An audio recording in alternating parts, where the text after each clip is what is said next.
चलिए, तो आज हम स्टार्ट कर रहे हैं एप्लीकेशंस ऑफ ट्रिग्नोमेट्री। ट्रिग्नोमेट्री के अनुप्रयोग, यूनिट नंबर 9.1 में, एक्सरसाइज 9.1 में ये क्वेश्चन दिए हुए हैं। ट्रिग्नोमेट्री का हम यूज कहाँ करते हैं, इस पर आज कुछ एग्जांपल्स, कुछ क्वेश्चंस सॉल्व करेंगे। ये कौन सा क्वेश्चन हमारा फर्स्ट, एक्सरसाइज 9.1 का क्वेश्चन नंबर फर्स्ट। अब देखिए, अपन इसे एक बार पहले समझ लेते हैं क्वेश्चन को, उसके बाद समझ में आएगा। पहले मैं इंग्लिश में बता रहा हूँ। ए सर्कस आर्टिस्ट, यानी कोई सर्कस का आर्टिस्ट है। आर्टिस्ट मतलब होता है कलाकार। इस क्लाइंबिंग, यहाँ से इस पर चढ़ रहा है, यहाँ से इस पूरी रोप पर चढ़ रहा है। एक 20 मीटर लॉन्ग रोप, ये कितनी मीटर लंबी रस्सी है, 20 मीटर। इस लंबी रस्सी पर यहाँ से ऐसे कुटरो करके नहीं चढ़ रहा है इसके ऊपर। विच इज टाइटली अटैच्ड या स्ट्रेच, जो कि टाइटली बंधी हुई है, and tied from the top of vertical pole. किसी वर्टिकल, यहाँ देखिए वर्टिकल पोल है, इस पोल से ऊपर बंधी है और एक नीचे खूंटा नीचे लगा दिया है। ठीक है, फाइंड द हाइट ऑफ पोल, हमें हाइट बतानी है इस पोल की। और if the angle made by the rope with the ground level is 30 degree. इस एंगल को बोल दिया कि कितने एंगल का बन रहा है, यहाँ पे एंगल 30 डिग्री का बन रहा है। हिंदी मीडियम वाले इस क्वेश्चन को समझ लो पहले, उसके बाद समझ में आएगा क्वेश्चन।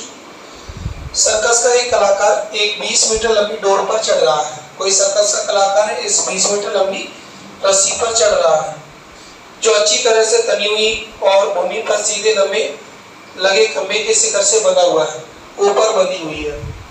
यदि भूमि स्तर के साथ डोर द्वारा बनाया गया कोण 30 डिग्री का हो, तब खंभे की ऊंचाई ज्ञात करो। तो आपको किसकी ऊंचाई ज्ञात करनी है, खंभे की। इसमें गिने चुने सवाल है। देखो 9.1 में 15 क्वेश्चन है। एग्जांपल समेत कितने हो जाएंगे, ज्यादा से ज्यादा 20।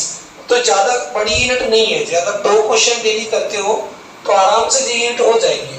तो आज हम 2 ही क्वेश्चन करेंगे, फर्स्ट और सेकंड। तो माना खंभे की ऊंचाई कितनी है, h मीटर। लेट कर लिया हमने कि लेंथ ऑफ जो पोल है या हाइट ऑफ पोल है, उसे हमने h मीटर लेट कर लिया। गिवन दैट डोरी की लंबाई कितनी दी है क्वेश्चन में, 20 मीटर। तथा उन्नयन कोण कितने डिग्री का है, 30 डिग्री का। उन्नयन कोण को बोलते हैं एंगल ऑफ एलिवेशन। देखो 2 प्रकार के एंगल होते हैं। जब अपन नीचे से ऊपर की ओर देखते हैं, जैसे हमारी गर्दन ऊपर की ओर उठ रही है, तो एंगल ऑफ एलिवेशन। अगर कोई व्यक्ति जैसे यहाँ कोई आंख से देख रहा हो, इस चीज को ऊपर वाली को यहाँ देख रहा है ऐसे करके, ठीक है, तो यहाँ जो एंगल बनेगा, इस एंगल को बोलेंगे angle of elevation. Angle of elevation मतलब कोई बच्चा या कोई व्यक्ति यहाँ से ऊपर की ओर देख रहा है, तो एंगल ऑफ एलिवेशन बनेगा। इसे बोलते हैं हम लोग उन्नयन कोण। और अगर कोई व्यक्ति यहाँ बैठा है, ठीक है, यहाँ से नीचे की ओर इसे देख रहा है, ऐसे देख रहा है, तो यहाँ जो एंगल बनेगा उसे बोलेंगे angle of depression. Angle of depression, तो उसमें पढ़ के देखिए। और हिंदी में इसे बोलते हैं अवनमन कोण। क्या बोलते हैं हिंदी में इसे, अवनमन कोण। इसके भी कई क्वेश्चन आएंगे, ठीक है। एंगल ऑफ डिप्रेशन पर भी कई सारे प्रश्न बनेंगे, एलिवेशन पर ही बनेंगे। अब देखिए क्वेश्चन नंबर, जब 8 क्वेश्चन के बाद पढ़ोगे तो 9 पे एलिवेशन के भी एंगल के दिए कुछ।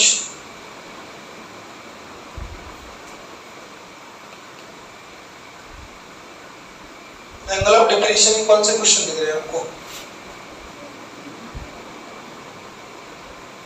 जहां तक तो उसी के दिए, लेकिन डिप्रेशन वाले भी हैं कुछ। एग्जांपल 7 भी दिया है, 13 भी दिया है। तो जो डिप्रेशन वाले हैं, जो ऊपर से नीचे की ओर देखेंगे, बट ठीक है। तो एंगल समझ में आ गया ऐसे। अब देखिए इसे सॉल्व कैसे करेंगे, सॉल्व। तो समकोण त्रिभुज एबीसी में अपन क्या लगा देंगे, एक ऐसा रिलेशन लगाएंगे। देखो जो परपेंडिकुलर है और जी क्या है, हाइपोटेनियस।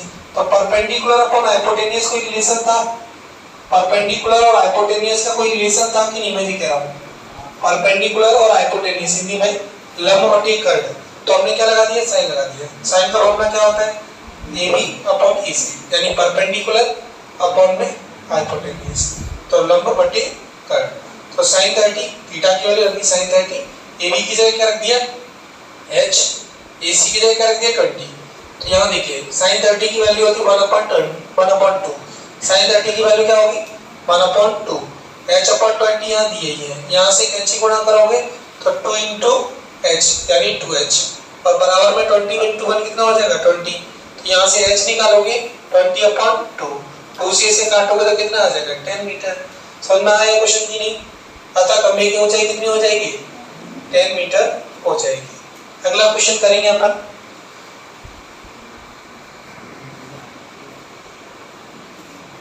चलिए तो क्वेश्चन नंबर 2 को समझते हैं।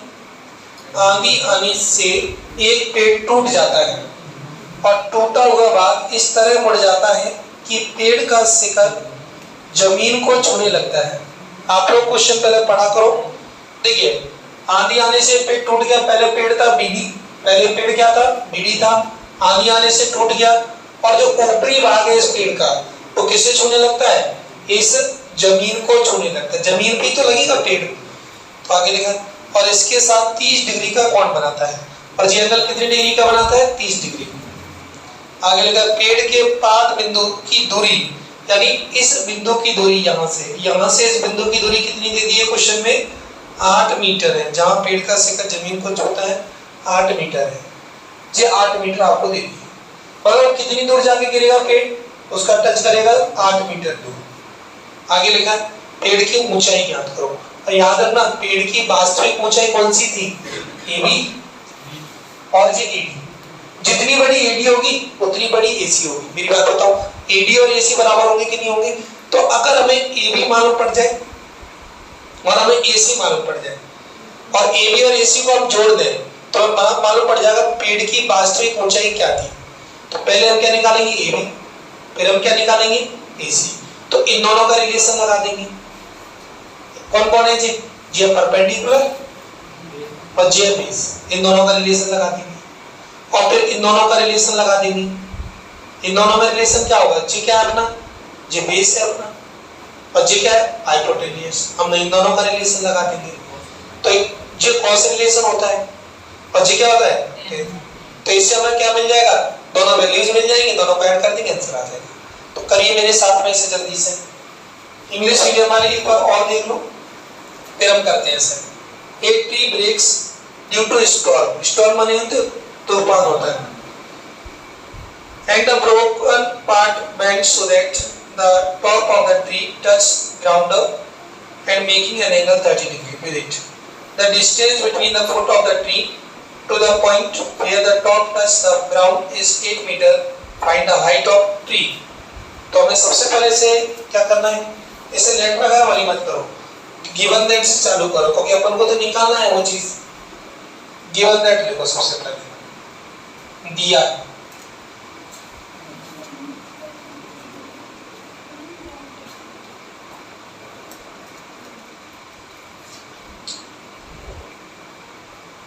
पेड़ के पाद बिंदु से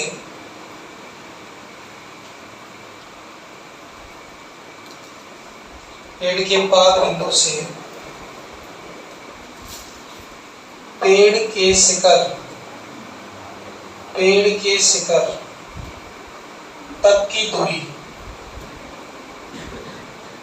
पेड़ के शिखर तक की दूरी BC बराबर 8 मीटर। इंग्लिश में लिख दूंगा भी, अब जाएगी पहले मुझे हिंदी में लिख लेने दो इसे। और एक दिया उन्नयन कोण, तथा हमें इसको उन्नयन कोण दे दिया है।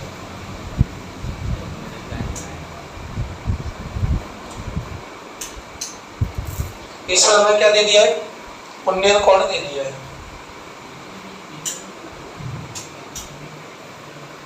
तथा उन्नयन कोण एंगल ऑफ एलिवेशन।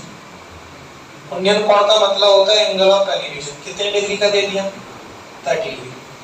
हमें निकालना क्या है, हमें पेड़ की ऊंचाई निकालनी है, पेड़ की ऊंचाई निकालनी है, हाइट ऑफ पेड़ की ऊंचाई टोटल कितनी कोई बताएगा मुझे?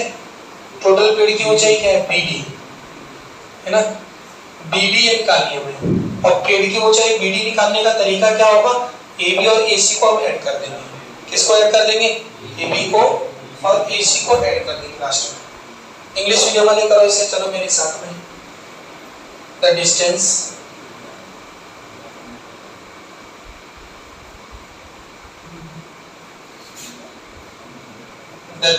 of the distance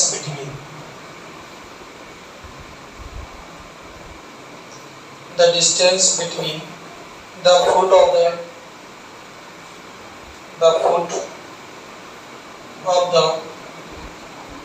tree and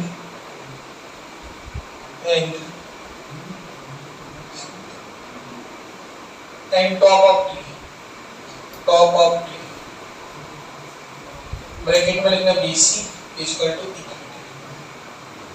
to 8 metre and angle of elevation, Hindi में क्या बोलेंगे, इंग्लिश में बोलेंगे इसे एंगल ऑफ एलिवेशन, हिंदी में बोलेंगे उन्नयन कोण। थीटा कितनी डिग्री, 30 डिग्री। हमें क्या निकालना है, हाइट ऑफ ट्री निकालना है। देखो क्वेश्चन तुम्हें समझ में तभी आएंगे जब थोड़ा सा दिमाग खुद भी लगाओगे, और लैंग्वेज वाले क्वेश्चन है तो घर जाके क्या करोगे, पहले इनके क्वेश्चनों को पढ़ोगे, फिर इसका डायग्राम बनाओगे, फिर क्वेश्चन सॉल्व हो जाएगा। अब देखना क्या करेंगे अपन इसमें, अब लिखना मत ही, थोड़ा मेरे साथ में पहले देखो। अब समकोण त्रिभुज ABC में now in right angle triangle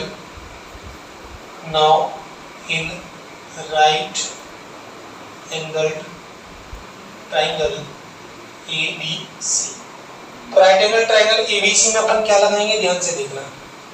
इस राइट एंगल ट्राइंगल ABC में अपन क्या लगाएंगे, देखो सबसे पहले तो हमें AB निकालना है, तो AB और BC में रिलेशन क्या होगा, जो परपेंडिकुलर है, जो अपना बेस है, तो क्या फॉर्मूला है बताओ, tan थीटा नहीं लगाए, लंब बटे आधार क्या होता है, tan होता है कि नहीं होता है, इसमें और इसमें रिलेशन क्या होगा, tan होगा कि नहीं होगा, भूल जाते हो आप लोग।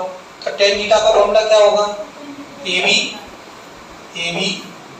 Upon BC। थीटा की वैल्यू कितनी है इधर, 30 है, AB कितना है निकालना है, BC कितना है 8 है, कोई दिक्कत। अब tan 30 की वैल्यू रख दो इधर, 1/√3 AB एज इट इज, 8 का 8, चाहो तो ब्रैकेट में लिख दो, tan 30 जो होगा बराबर होगा 1/√3। आया समझ में इतना, यहाँ तक कोई दिक्कत नहीं है। अब कैंची गुणा करो, यहाँ से कैंची गुणा करो, क्या होगा कैंची गुणा करके, ध्यान से देखना। AB और साथ में क्या आएगा √3, तो √3 AB इक्वल टू कितना हो जाएगा 8। तो यहाँ से AB निकल के आएगा 8/√3। इसे आगे सॉल्व मत करना, इतना ही काफी है, बाद में अपन इसे जब रखेंगे ना, जोड़ेंगे इसे, तो वहां सॉल्व हो जाएगा। AB equal to 8/√3। अभी नोट मत करो, देख लो कल एक बार और देख लो मिनट। अब इन दोनों का रिलेशन बताओ मुझे, इसका और इसका बताना क्या होगा, इन दोनों का रिलेशन कॉस होगा ना, तो बेस अपॉन हाइपोटेन्यूज बता। अब cos थीटा लगा दो, एंड cos थीटा का फॉर्मूला होगा बेस अपॉन हाइपोटेन्यूज, यानी BC अपॉन AC। अच्छा थीटा का यहाँ पर से वही होगा 30 cos 30, BC कितना है 8, AC कितना है निकालना है। cos 30 की वैल्यू कितनी होती है बताओ मुझे, √3/2, बिल्कुल सही बता रहे हो आप जी, 8/AC। फिर से यहाँ लिखना पड़ेगा अपन को, क्या अपन किसकी वैल्यू पुट कर रहे हैं यहाँ पे, तो cos 30 की वैल्यू होगी √3/2। आया समझ में कुछ, cos 30 की वैल्यू लिख दी। अब यहाँ से कैसे गुणा फिर से करो, तो क्या आ जाएगा √3 AC, 8 दूनी 16, तो यहाँ से √3, अच्छा AC निकल आएगा, AC कितना आ जाएगा बताना, AC आ जाएगा 60/√3 मीटर। अब क्या करेंगे बताओ अपन, AB निकल आया AC निकल आया, इसके बाद क्या करेंगे, दोनों को ऐड कर देंगे, वही हमारा आंसर है। अतः पेड़ की ऊंचाई, ये क्वेश्चन तुम्हें कठिन लगेंगे नहीं, लेकिन बस थोड़ा ट्रिग्नोमेट्री का पुराना वाला चैप्टर तुम्हें अच्छा लगना चाहिए। पेड़ की ऊंचाई जो होगी वो कितनी हो जाएगी, बीडी। अच्छा, बीडी निकालने का तरीका क्या होगा, क्या दोनों को ऐड कर दो, किस किस को, एक तो AB को, दूसरा BC को। तो AB कितना है 8/√3 प्लस J कितना है 16/√3। √3 को एलसीएम ले लो, लेना इसमें एलसीएम क्या आएगा, √3 को एलसीएम लोगे तो क्या आ जाएगा √3। तो 8 और 16 दोनों ऐड हो जाएंगे ऊपर, कितना हो जाएगा ऊपर 24 हो जाएगा ये √3। यहाँ से रेशनलाइजिंग कर दो इसका रेशनलाइजिंग करोगे तो देखना क्या होगा √3 अपॉन में √3। तो देखना ऊपर क्या आंसर आ जाएगा 24 √3 अपॉन में 3। 3 से ये कट जाएगा है ना, 8 √3 आंसर होगा, चेक कर लेना आंसर। और √3 की वैल्यू भी रखना चाहो ना आप तो होती है 1.732, उसको भी सॉल्व करके आगे भी कर सकते हो। तो इसे काटोगे तो कितना आ जाएगा, वैसे आंसर में तो शायद नहीं लगता जी दिया होगा 8√3 मीटर दिया होगा। अगर तुम्हें और आगे बढ़ाना है तो √3 की वैल्यू रख दो, √3 की वैल्यू कितनी होती है 1.732।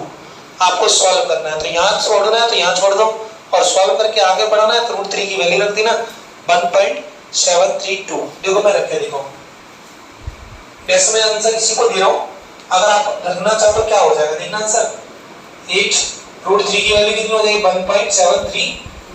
ऐसे आगे एक स्टेप बढ़ जाएगी, √3 की वैल्यू याद रखना आपको 1.732।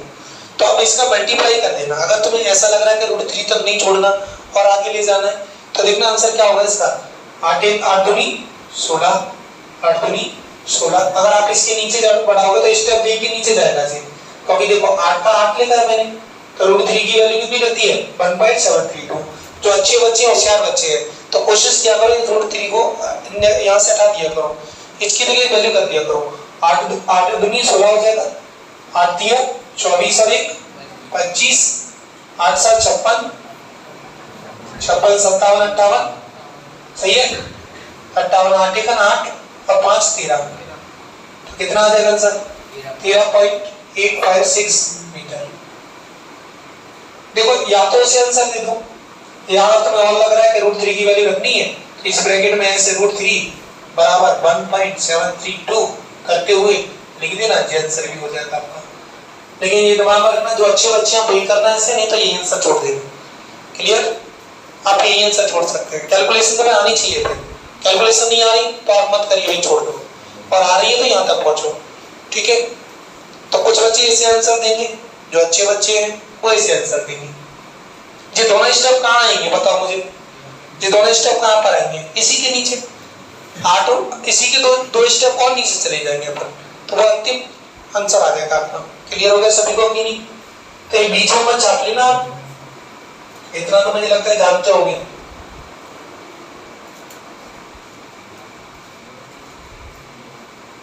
आए दोनों क्वेश्चन समझ में आज? अब इसके बाद टेस्ट लिखोगे आप।